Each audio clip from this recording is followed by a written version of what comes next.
We've got the details on Matthew Stafford's new contract with the Rams. What does it say about the future of the quarterback position and college quarterbacks you need to know about that could be the future QB of the Rams? That's coming up next on Locked On Rams.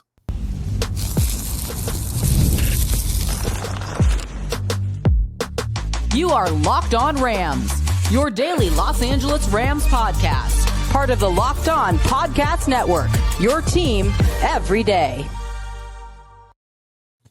What is up, Ramley? Welcome to another episode of Locked On Rams, your daily podcast covering your Los Angeles Rams.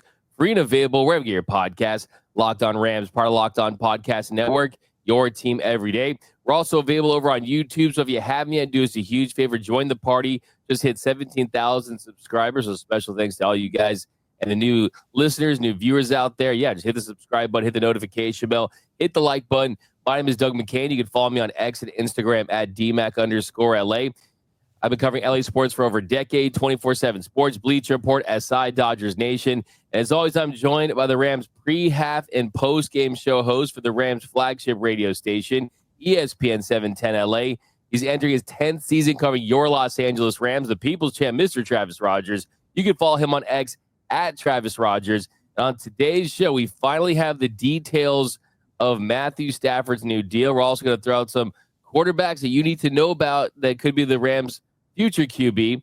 But first, today's episode is brought to you by Amazon Fire TV Stick.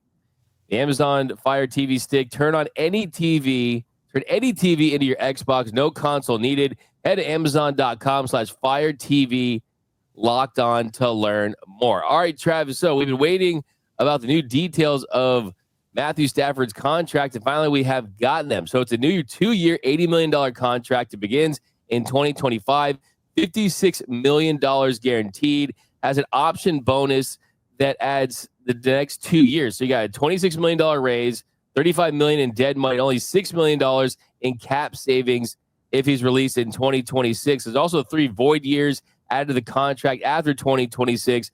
That allows the Rams to save over $8 million in 2025 cap space. So basically, kind of the big takeaway here is if you look how it's structured, hey, ideally, these two want to stay together for the next 2 years. It's not really this kind of 1-year thing that people have thought it was going to be. Yeah, it's what it looks like. That this is something that maybe what they've gone through the last couple of years is something they're looking to avoid. I think where it would get interesting is if the Rams, let's say, have an underwhelming season. Maybe they underperform. Maybe Matthew Stafford shows his age for the first time. Maybe he decides that, he wants to go somewhere else or not do it anymore, or the Rams decide they don't want to do it anymore, that it gets a little bit interesting because I think you're right, Doug. I think this feels more like something that they signed up for to at least eliminate what we just did for a few months next offseason. But, I long ago tried to figure out reading the future on these NFL contracts. The only number that matters is the guaranteed number. And it does seem like that's 2 years of guaranteed money. But when guys want to move on, they want to move on. But hopefully the quarterback thing is at least a dead issue for a couple of years. Yeah, and I think that you look at what they did and didn't do in the 2026 draft, in the 2025 draft for 2026, and that was not take quarterback Jackson Dart out of Ole Miss. And there's a lot of speculation, a lot of reporting that many believe the Rams would have selected Jackson Dart possibly, but that's why the Giants moved ahead of them. And look, I mean, you could take your quarterback early if you think it's your guy, but I still don't believe that's the case. I mean, you look at the fact you took 3 offensive weapons, 3 defensive weapons, guys that can have instant impacts, and you can plug them in right away to have success and help this team go for a Super Bowl in 2025. I think they were never going to take that quarterback because they realized that Stafford's locked in for this season, and there's a pretty decent chance that he will be in 2026 as well. So that is when you find your quarterback in 2026, and you use that extra draft pick that you got in the trade of the Falcons when they wanted Pierce, and they're loaded up to do just that. Yeah, I think they are in win now mode, and I've said this before, and this is not exclusive to football. This is, I think, the biggest challenge that any team executive face. In this case, Les Snead or Andrew Friedman with the Dodgers, Rob Pelinka with the Lakers, whoever has to make these decisions is, hey, I need you to be really good today and don't have the cupboard bare for tomorrow. those things very rarely line up. It's very, very difficult to do. And I think the Rams are in that situation where we're going to stock the cupboard today. We're going to make sure that we're good today. Because if there was a quarterback that they liked, whether that was Dart or really anybody else, I think they would have moved to have gotten them. Because if it were Dart, you only had to move up a little bit to get him, and they chose not to do it. So clearly he was not somebody that they had to have. If you looked at later in the draft, whether it's a Milroe or a Shadur Sanders or whoever it may have been, they obviously didn't see anything that they thought, hey, that's our guy for the next 8, 9, 10 years. They're waiting. They've got 2 first-round draft picks next year that maybe they can package together to go move up and get the quarterback of the future. But I really do think that this reminds me a lot of their Super Bowl winning season a few years ago, where they realize they're close. They're going to throw everything they have at this to get this done right now, and they'll worry about whatever it is they need to worry about later. Obviously, quarterback's at the top of the list, but I've always thought that if you see a guy that you think's really good and you think could turn into your guy, then go get him. And I think that's how they look at it as well, and that they didn't do it. I just don't think they saw a player on the board at that position that they thought was the future of this team, that they'll wait to pick again next year. And if they don't like something next year, they might wait again until the year after that. Yeah, I agree with you on that one for sure. I think that this Rams organization has proven time and again that there's not going to be hard and fast rules that guys are going to take or not take. If there's going to be an opportunity there for a franchise-changing quarterback or move at any position, they're going to be willing to do just that, and they're not going to worry about hurting any feelings of current players on the roster, right? I mean, they definitely are thinking long-term and short-term with a lot of this stuff. But I do think that seeing this deal, the way it's structured, I mean, 2027, that's a void year. I mean, I think that that's when there's going to be a new quarterback for the Rams. I mean, I think perfect best-case scenario is you go for the Super Bowl next couple years, you win 1 or 2 Super Bowls. I think 2027 is the year that we see a new quarterback under center for this franchise. Yeah, unless 2025 is a complete tire fire, I think I'm with you. And look, the NFL's really hard to figure out. That it feels like they're close. They were the only ones that gave Philly a kind of a run for their money last year. But, the everydayers have heard you and I say this. Year to year, who knows? There's somebody that we think is going to be really good that will be really bad. There's somebody we think that's going to be really bad that's actually turns out to be really good. And the Rams could be one of those teams. You just don't know. So I think it all depends on how this year goes. If this year is similar to the last couple of years and they're in the playoffs and they got a chance, and Matthew Stafford looks not only like he's still kind of, pretty good, but part of the reason that they're winning games and part of the reason that they won playoff games, then he's going to come back the year after that. If the writing on the wall is pretty obvious that, hey, look, man, that's got to get better. It's, it happens to everybody. Nobody plays forever and they got to move on. I don't think they run it back just because of this contract for one more year. I think they find a way to get out from underneath it. But I think the 2026 quarterback situation is entirely dependent on how 2025 goes. If it goes well, he's back. If it doesn't, it's just an impetus, an acceleration of what you're going to have to do eventually. It's just let's get it done now because we're not close. Yeah, for sure. That's definitely where they're at. And I think another interesting thing in all this too is that there's reports that the Giants were willing to offer $50 million a year for Matthew Stafford. So, yeah. I mean, he did take a little bit of a discount to stay with the Rams. He didn't want to end his career with the dumpster fire known as the New York Football Giants. And you got to give him some credit for that. And of course, I mean, it's not that significant, but I mean, still, it's really relatively significant. I mean, he's gonna be the 5th highest paid quarterback in 2025 and the 14th highest paid quarterback in 2026. And that $40 million average per year, that's 15th. And his total guarantees ranked 17th. So, I mean, for a guy that is a future Hall of Famer, a Super Bowl winning quarterback, kind of the twilight of his career, I mean, this is pretty significant. Yeah, it's real money. I mean, again, the more I think about it, and we talked about this in the moment, the threat of him going to a garbage Giants team just never really seemed all that real. Yes, there was more money. Yes, he could go and put an extra $20 million on the pile that he's never going to get to in the first place, right? And I get it. It's money you could spend for other places and your kids. I get it. But Matthew Stafford has never once come across to me as someone who's out there as a mercenary, and I'll play for the highest dollar. You give me $10 more, I'll go across the street and I'll go do it over there. He strikes me as somebody that wants to compete. He strikes me as somebody that wants to win. So that he's getting a little bit less to stay on a team that has a pretty good shot of being a good team is I think in retrospect was always the way it was going to land.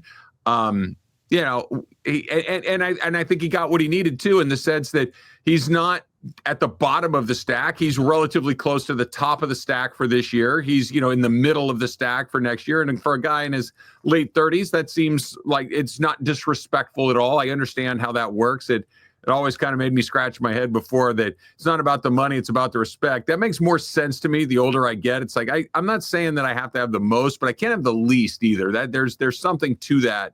That makes more sense than it used to. But I think he's about where he's supposed to be, and it's all based on production at this point and performance. And if he's good, he's going to stick around. I mean, I don't think we're going to see a Brady thing, but I also don't think we're going to see a Cliff show up where all of a sudden it's like, dude, that guy can't play anymore. I don't think that's going to happen.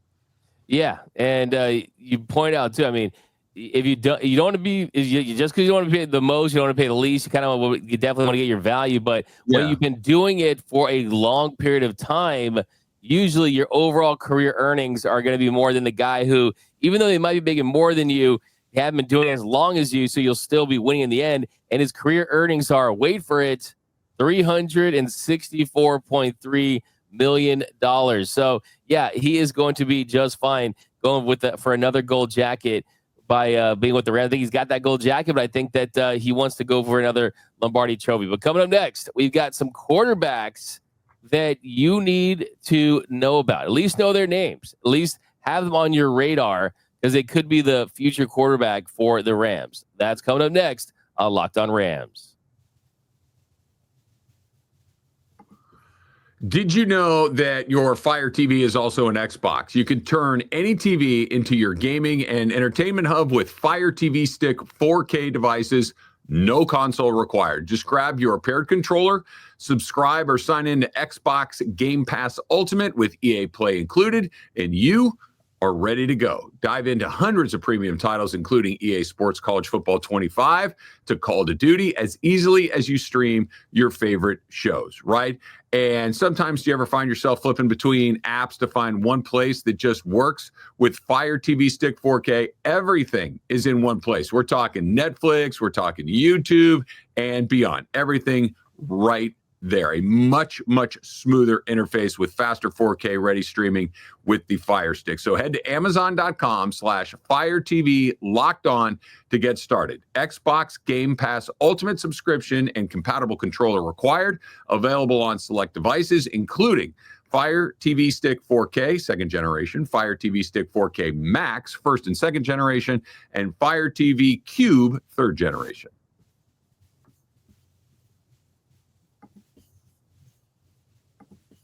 And we are off and running. And we are off and running here on Locked On Rams. Thank you for making Locked On Rams your first listen every single weekday. Free and available wherever you get your podcast. Locked On Rams, part of Locked On Podcast Network. Your team every day. Also, a special shout out to those everyday listeners out there watching and listening to every single episode of Locked On Rams. Got a lot of new viewers, a lot of new listeners with the draft. And just want to say, join that Everyday Listeners Club. You just got to watch Monday through Friday, and then you won't miss a thing about your Los Angeles Rams, or of course listen to it on the pod. But here at our second segment, Travis, we're start throwing out some names of quarterbacks. Just kind of fun exercise, just so we can look back on this episode in 2027 or whatever it may be, and see if we at least mentioned who's going to be the quarterback. I'm sure that you're going to come back and the guy will end up not being mentioned. We'll try to throw as many guys as we can, give ourselves the best chance. And we have to, of course, start with the guy we've talked a lot about on this channel. People talking about it on Reddit, us talking about this guy ad nauseum, and that is Arch Manning as a possibility. He's the guy that he's the sexy pick. He's the big name going into next season because the name on his back, because of the potential that he has. And yes, he has a lot of the traits of a very dynamic quarterback at the next level. Not only does he have a big arm, but he's got the mobility. And Les Snead said during the season, and he kind of slipped this out there, and I'm just going to continue to go back to it, he was gushing over the possibility of having a running quarterback, a mobile quarterback. He called it a cheat code. Of course, Matthew Stafford has the kind of arm where you don't worry about it because it's so good. But I think in the future, that's something that they are going to want in a quarterback, and he certainly has that plus an arm. Yeah, so Arch Manning specifically, you know what I would like to see, Doug? I'd like to see him play some college football before I know whether or not he's going to be a good NFL football player. Like he hasn't played a ton. And I'm not saying that he's good. I'm not saying that he's bad. I'm just saying I don't know. I just know that he hasn't been the guy on his team yet. And that's no knock on him. I'm just waiting to see what it looks like in the second best football league in the world. Let's see what he looks like there. But generally speaking, I think what you said is right. And it's certainly something that I've gleaned from listening to people inside the Rams organization and people that know these things, that quarterback that can move his feet is something that Sean McVay covets. Now, you want really smart, you want big arm, you want accurate, you want all of those things. But the thing that is the great equalizer is, well, that didn't work. I'll just take off. And they have not had that at all in the Sean McVay era. You've had Jared Goff and Matthew Stafford, two classic pocket quarterbacks that are not going to do that. And I think you're right. And I think when you look around the league, the guys that feel like, and look, you're not going to find another Lamar Jackson. That's not something that's easily found. And you're not going to find another Josh Allen who's that big and can just truck guys whenever he wants to do it. But something in that general neighborhood of, hey, we still got a chance. You got a chance to turn, a 3rd and 7 when everybody's covered and it breaks down. We still got a chance to still have it be a first down, whether that's a Jalen Hurts type or something like that. Not a running quarterback, but a quarterback who can run, I think is the thing that the Rams would very much like to get their hands on. Problem is they're just not a lot of really good ones. I think you're seeing more of them because it's, more and more teams are willing to let their quarterbacks run the ball a little bit. But to think that you're just going to say, okay, I'll take the next Lamar Jackson. Good luck with that. There's a reason that guy wins the MVP seemingly every year. Yeah, absolutely. And I think that everyone is just jumping the gun on Arch Manning, and rightfully so, right? I mean, he's got the name, he's got the potential, it goes to a big school. But I think you have to remind people, the dude has thrown just 95 passes in college. Yeah. Last year he threw for 939 yards, 9 touchdowns and 2 interceptions. And the other thing is there's no guarantee he's even going to declare for the NFL draft, for the 2026 draft. He could come back for a 4th year. A lot of people around Texas think that is a big time possibility because we know that the Mannings, they do have a history of kind of trying to control where they're going to go. I mean, Eli Manning pulled what he did to go to the Giants and not the Chargers. And who knows? I mean, maybe he does go back. And it won't be for a 5th year like Matt Leinart did to go back to SC for ballroom dancing, right? Tango with his teammates there, trying to go for a 3rd title. But remember the good old ballroom dancing days of Matt Leinart? Well, I just remember when college football players had to go to school, and now where we've just completely punted on even the illusion that this is a part of the deal that you go, players move to a new team every year and they're negotiating money every year. And when was the last time you heard somebody say, I just really want to get my degree from school X. I'm 80% of the way there and I want to finish this. It's just, it's a weird deal, man. Arch Manning, I hope he's great. I hope that there's another Manning in the league that we get to watch, because watching Peyton was awesome. Watching Eli was interesting, if nothing else. And, getting another Manning would be fun, but I don't know if the kid's any good or not. He hasn't, like you said, what is it, 90 passes? You said that's a game and a half. That's not a career. Let's see what happens. For sure. And yeah, you can't ever forget the Cardale Jones quote, right? I mean, we came here to play football. We didn't come here to play school, Right. But I will say, I am all in on Arch Manning. I mean, having said that, I'm all in. I mean, the kids like to use the phrase aura. You know what I'm saying? Yeah. Like, you see the photoshops of him in the Rams gear. The aura like pops out of those photoshops, and I just, for whatever reason, I'm in on it. I like the big name. I like the potential. I want a star here. Yeah. I think the jerseys. I'm in on Arch Manning. But second guy, we'll throw some more names out there. Drew Aller of Penn State. This is experience in 2024, a really, really good year. He could have came out and he could have been a part of this year's draft. That kind of makes me wonder about him. Is like, this was a weak quarterback draft. Next year's draft is going to be stronger. I'm surprised if you even have a chance to kind of come out and be a part of this draft. Why don't you? That's kind of a question I would have with someone like a Drew Aller. Yeah, I think you nailed it. That if your peers in your position group are collectively seen as a weaker group, and you could shoot to the top, that gives you, and it's not just that you make more money because you get drafted, you get more opportunity, right? If you get drafted in the first round and high in the first round, they're going to try to make it happen. They're not just going to move on very quickly. Whereas if you go into a deeper draft and they draft you, third, fourth, fifth round or whatever, and it's not working out, bye. I mean, there's no investment in there. So yeah, that was a curious decision. And this stuff's hard to predict. And look, maybe he goes out there and lights it up and he's at the top of the draft list and he's the guy that everybody's very excited about. But I tend to agree with you that if there's a weaker class and you could jump to the front of it, you would think that would be the thing to do. But he decided to stay. Yeah, I'll never forget a tweet from the back in the CFP when they say, the college football playoff is too big when James Franklin is winning playoff games. So, yeah, I mean, to go back to Penn State for that. But then they were definitely close, and we'll see if he develops. Maybe he could be a top 5 pick. But there are some people that were reporting that, hey, maybe he could have gone to the Browns at number 2. So really interesting there with Drew Aller. So that's a name. This is the name, though, that's picking up steam. I mean, there was an analyst that said that could be the guy for the Rams, potentially someone to kind of keep your eyes on. And that is Lenoris Sellers out of South Carolina.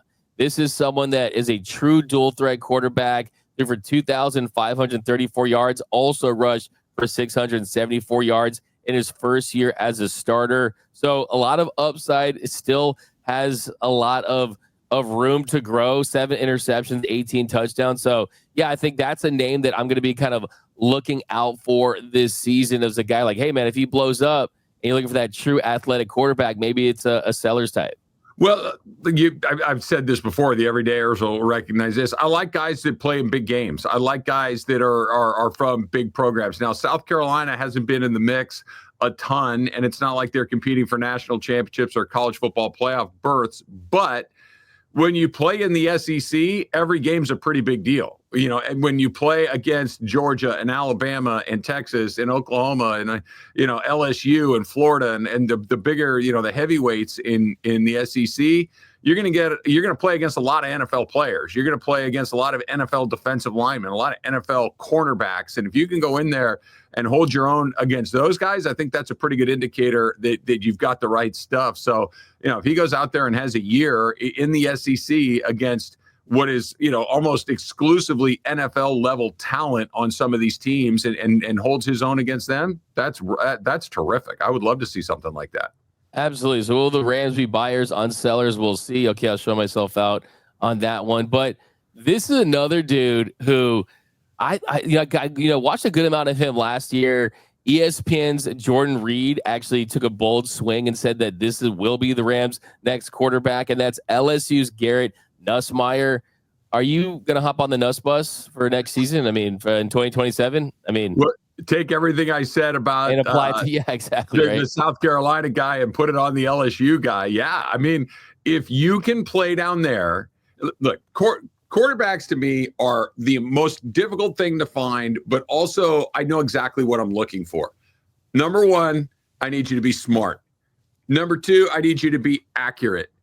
The rest of it we can figure out from there. Because if you're smart and accurate, I can work with somebody that's not a great athlete. If you're smart and accurate, I can work with somebody that is a little inexperienced. If you're smart and accurate, I can work with a whole bunch of other things that might not be there. But if you make dumb decisions or you can't put the ball where the ball's supposed to be, what do you want? We're talking, it's like, yeah, okay, maybe you'll make a play here or there because you got some crazy athletic ability. But if you're not making a good decision regularly, I don't know what it is. So, that would be the first thing, whether it's any of these guys we're talking about, is I need to know that you understand where the pieces on the chessboard are and where you can and cannot make decisions. And then we can work the rest of it out from there. Yeah, I'm not the biggest Nussmeier guy. I mean, he has some decision-making issues. If you see his game, it's like he'll throw a couple touchdowns and throw a bad interception. Last year, 29 touchdowns and 12 interceptions. Also sat 3 years at LSU to kind of wait for his opportunity. And then also, he's just a true pocket passer, right? This is not the running quarterback that we've talked about. Now, this next guy is, and to save this guy for last, I'm not saying it's the best for last, but how about Nico Iamaleava out of UCLA? I know what you're saying. I know what you're thinking. But seriously, this is a name that they could consider. He does forget that he plays those beautiful powder blue and gold jerseys, a Jordan brand jersey in Westwood. Forget all that stuff, right? He's a smart guy. The fact is, he's got a lot of big traits, right? He's mobile. He's got a big arm. He's a big dude, 6'6". I mean, I think he's a guy, though, like Arch Manning in a way. I mean, he obviously has more experience than Arch Manning, but you still need to see some sustained college success for him. And can UCLA give him that opportunity playing in a tough conference in the Big Ten? I mean, they go to places like Ohio State next year, so that'll be interesting to see. But, hey, he is projected to be a top 5 quarterback taken next season. And if the Rams are in that mix, still a name that they can look at. Keep him home. 2 things. Number one, I'm proud of you for making sure that he got in here. I expected nothing less. I knew for sure that his name was coming up at some point. So good for you on that. Yeah. And I want to go back to what I just said a few minutes ago. I need somebody to be smart at that position. Do you think that he executed his exit from Tennessee in a smart way? I do not. I feel like that was a really botched attempt in a way. And I don't mind the guy trying to get more money. That's fine. That's not my objection. My objection is the way that it was executed. It did not scream sophisticated decision making to me. So that is a giant red flag saying, let's talk this out. Yeah. On my other show, one of my other shows, I said that he was the second dumbest Nico in sports in 2025. And then the day after, when he picked UCLA, I completely went 180, and I just changed all my opinions on the guy, like literally on a dime. But coming up next, do the Rams have one of the top 25 best logos in sports? That's coming up next on Locked On Rams. There's just the one read. Awesome. All right, cool. Yeah. And welcome back to Locked On. We're just one super quick. Yeah. Like 2 minutes. And welcome back to Locked On Rams. Thank you for making Locked On Rams your first listen every single weekday. Free and available wherever you get your podcast. Locked On Rams, part of Locked On Podcast Network. Your team every day. Okay, so Travis, a publication known as Backyard Breaks. Sounds very very credible. Sure. They released their list of their top 25 best logos in sports. And I was pretty thrilled to see the Rams LA logo with the L and the A and the Rams horn on it. Yep. Coming in at 24. Yeah. And I think, look, this is a pretty valid list. I mean, I never heard of Backyard Breaks. I'm just going to be completely honest with you, right? But this is a pretty valid list. I mean, the San Jose Sharks at 1 is kind of wild, but that is pretty sick. The shark with the teal biting through the hockey stick. Dodgers classic. LA interlocking at 5. I mean, you got the Blackhawks at 12. I mean, what else do we have? I mean, the Penguins at 9. Yeah. You did. First of all, do you think this is a pretty valid list of the kind of the logos that you see on there, not even about the Rams? So my initial reaction is there's a couple of soccer things on here. I'm not saying they're bad logos. I'm saying I don't get it. I'm not a soccer person, so I'm a little skeptical to say. I think we got the Real Madrid in there and a PSG. But look, I like that the Dodgers are on there, inside the top 10. The Notre Dame little fighting leprechaun is always kind of puts a smile on my face. I do like the UAB, the dragon that's in there. That's pretty good. Cut. I like that deeper cut there. Yeah, that is a good, nice deep cut there. Here's where the list to me kind of breaks down.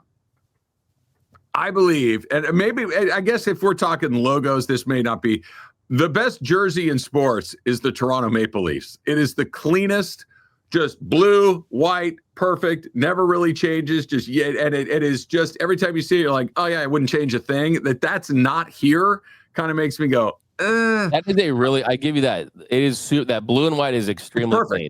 It's part of the reason that I think the Dodgers uniforms are as great as they are, because it's the blue and the white. It really never changes. There's some subtle differences here and there. And where the Dodgers kind of kick it to that next level is with that red number on the front. That's kind of the chef's kiss on the whole Dodger uniform. But I like that the Rams made it. Look, I'm a Rams fan. This logo has grown on me a great deal since they introduced it. But this isn't even the best Rams logo. The best Rams logo is the Eric Dickerson, right? The one from the mid 70s to the late 90s. That's the Rams logo that I think is just, supremely awesome. This one's fine. It's a little too close to a Charger logo, and I've never ever quite been able to turn the page fully on that. Yeah, I mean, I will say that it when the Rams rebranded and you had the horn dude, and I remember when Eric Dicker said, he was saying some interesting stuff about what the horn dude kind of looked like, right? Yeah, and that kind of stuff, and it kind of felt like they phased that out just a little bit. You now it's kind of they primarily go with the LA in the horns, and it definitely has grown on me for sure. It definitely has grown on me for sure. But I mean, that's the thing. No question. And what's really good, the logo on a piece of paper, or when you see it, like, it's fine, it's good. Like the one that you're wearing right now, I like it. The Ram uniform is terrific. Like that was when I first saw it, I'm like, oh my goodness, no. And now I'm like, yeah, that's really cool. I love the redesign of the helmet, all of those things. I think they've done a really good job. At top, what is that, 24 on the list is, there's a lot of professional sport in college. If we're doing college too, we're talking hundreds of options there that they made it is good for them. That Red Wings one they have in there too is pretty sweet. That's a good one. I'm surprised you don't see Chicago Bulls on here, though. I kind of like wish the Bulls logo's there. That's good too. NBA logo that's never changed. Yeah. And the Blackhawks one is another classic. Yeah, no, for sure. Absolutely. But that's going to do it for this episode of Locked On Rams. My name is Doug McCain. You can follow me on X and Instagram at DMAC_LA. And until next time, whose house? It's Locked On Rams house.